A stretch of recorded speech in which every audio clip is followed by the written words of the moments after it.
Okay, so we're going to discuss now is the align tool and modify tool. So those tools can be found on the modify ribbon panel. So this is the icon for the scale, and on the modify din panel you can found the align tool here. So this is the icon.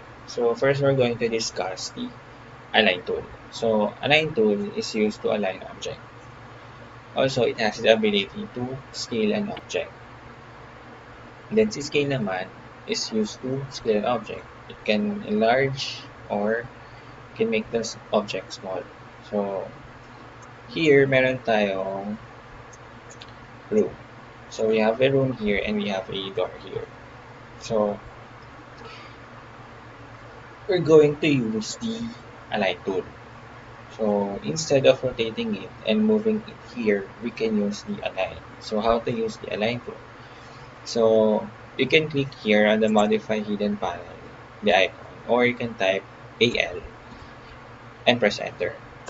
Okay. So once you press and enter, you'll be asked to select the object that you want to align. So we'll select the door and then press enter, and then you will be asked for the first source point. So the first source point is the location of your object.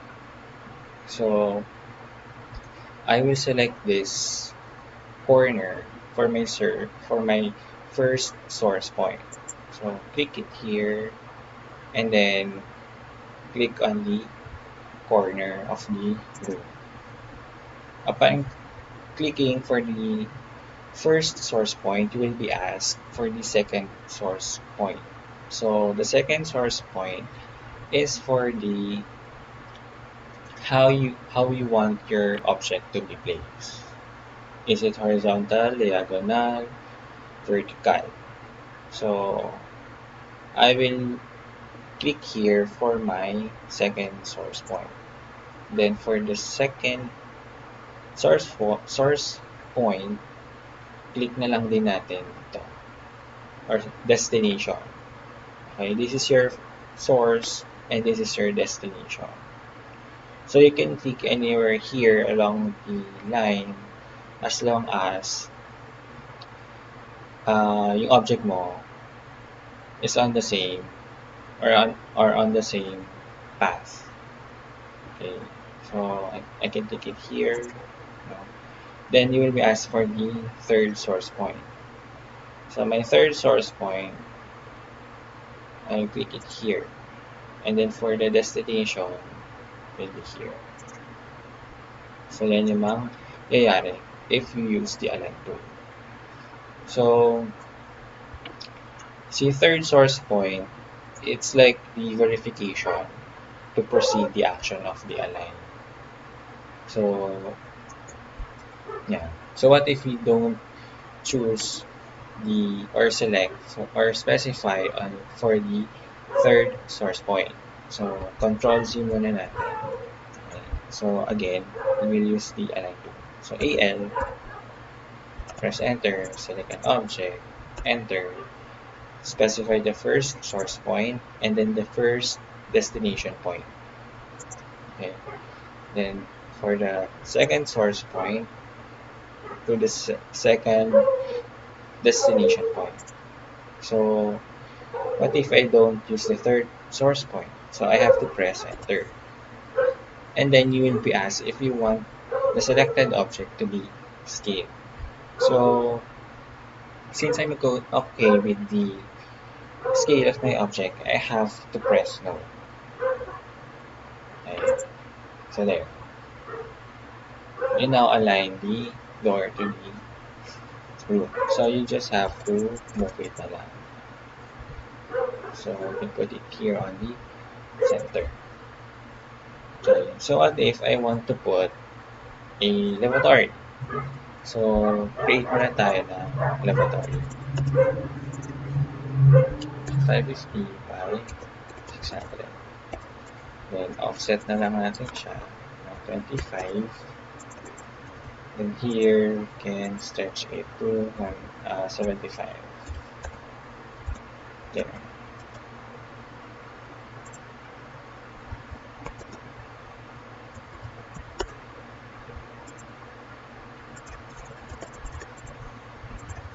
So we have to group this.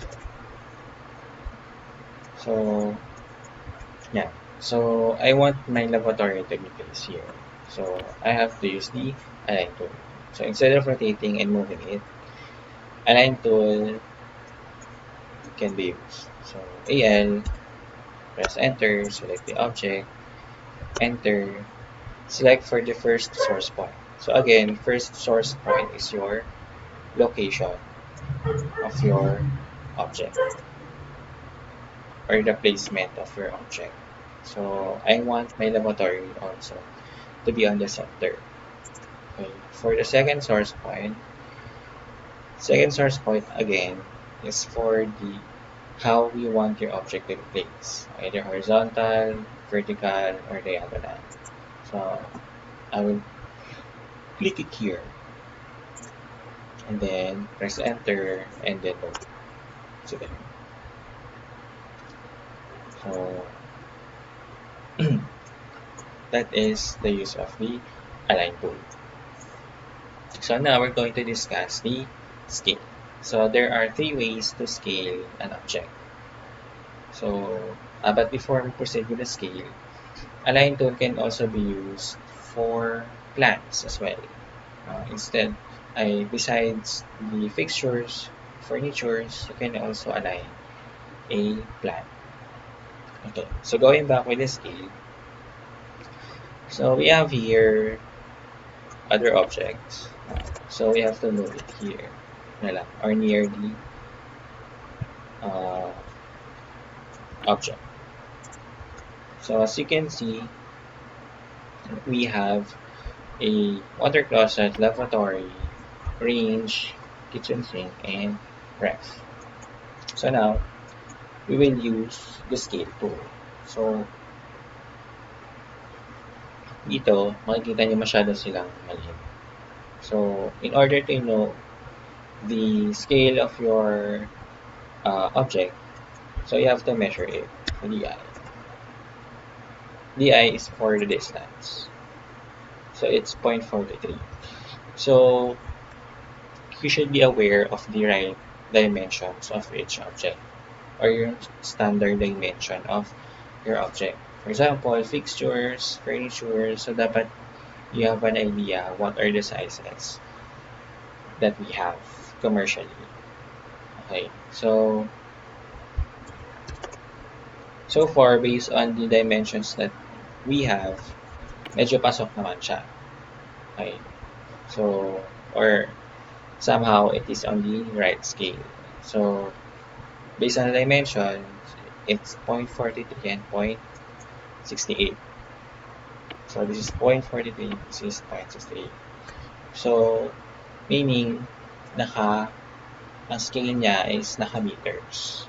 So since ang scale natin or units that we use are in millimeters, so what we have to do is multiply it by 1,000. So since if we convert meters to millimeters, so we have a 1,000. So 1 meter is equals to 1,000 millimeters. Okay. So the first way of scaling is through the scale tool.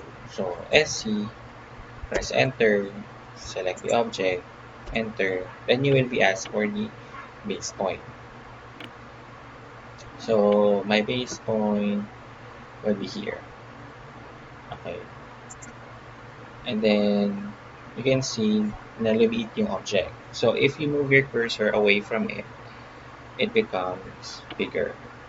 If it's near, smaller. Okay. So first way is by typing a value. So as mentioned, our scale of our object is in meters. So what we want is to make it in millimeters. So what we have to do is to multiply it by 1,000. Type 1,000 and press enter. So we will now have the scale of a water closet. So lumaki siya. So i-move na lang natin or pwede natin i-align. So AL, press enter, select the object, first source and destination, and then for the second and the third. Again.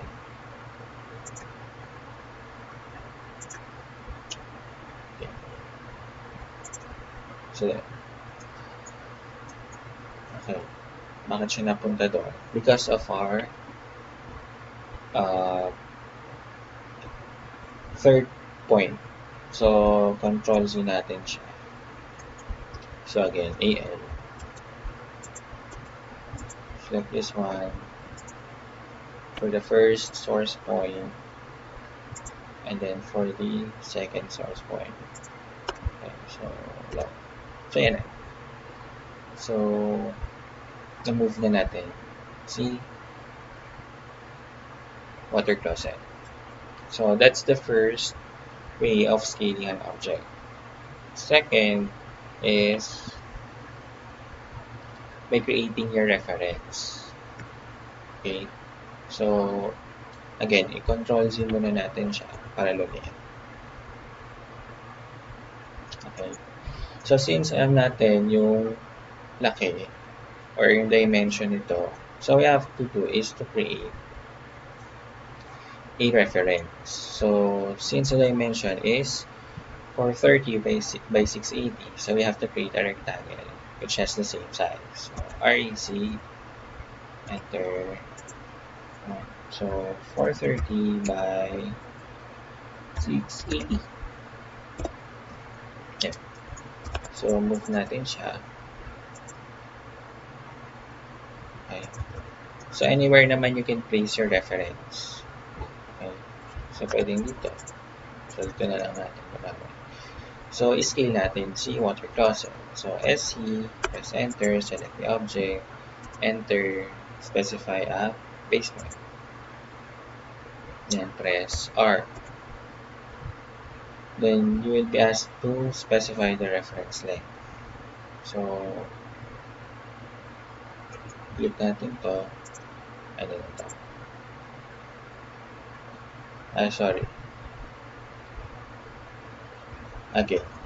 So, SC, press enter, select the object, specify the base point,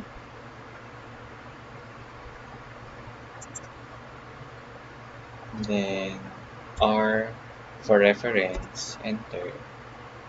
So, reference length.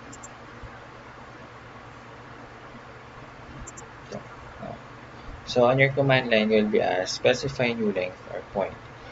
So, kapag nag-specify ka ng new length, since our reference point is on this center up to this, yun yung mismong lalaki.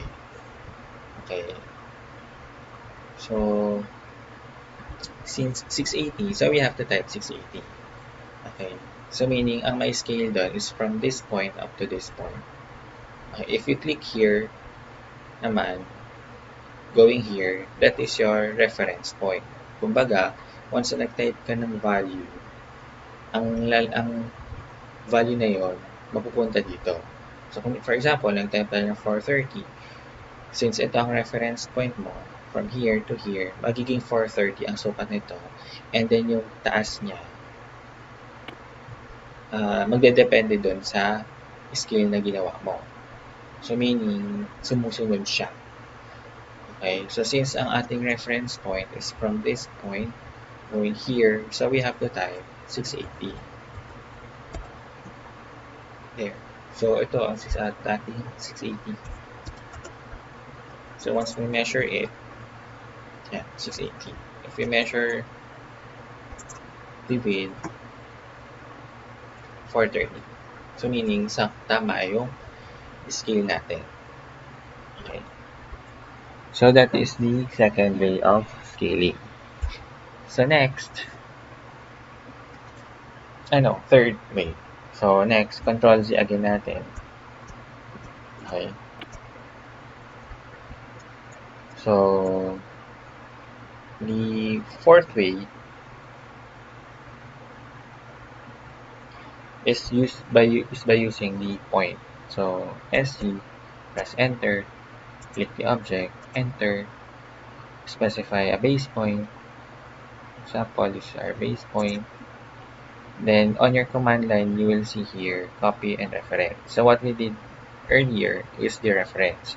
Once you click the copy or type C, you will have a copy. So mariretain tong laki nung object mo. Then gagawa ka ng another object na yun yung mai-scale. Okay? So you'll create a copy of the object which will be scaled. Okay. So what we're going to type is R for reference. Or we can select the reference. So R, enter. So specify reference length. So for example, ito naman. Okay. Once na-click natin ang ating reference point, on our command line, you will be asked for specify new length or point. So what we did earlier is we specify the new length by typing the length of our object. Okay, so next is by typing P or clicking P or points. So P, enter. So you will be asked for your reference point. Meaning, if you click your reference point, you name that will be the new scale of your object. Okay, meaning also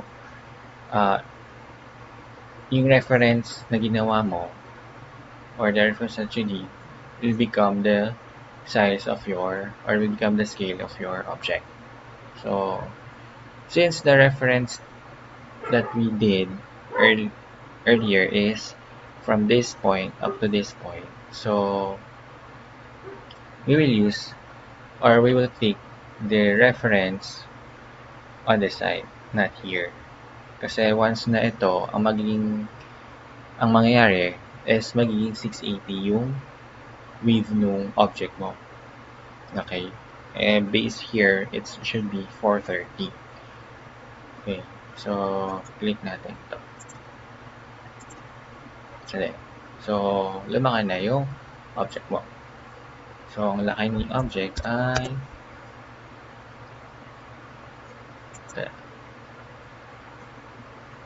430. So, move na lang natin siya. Going here. There.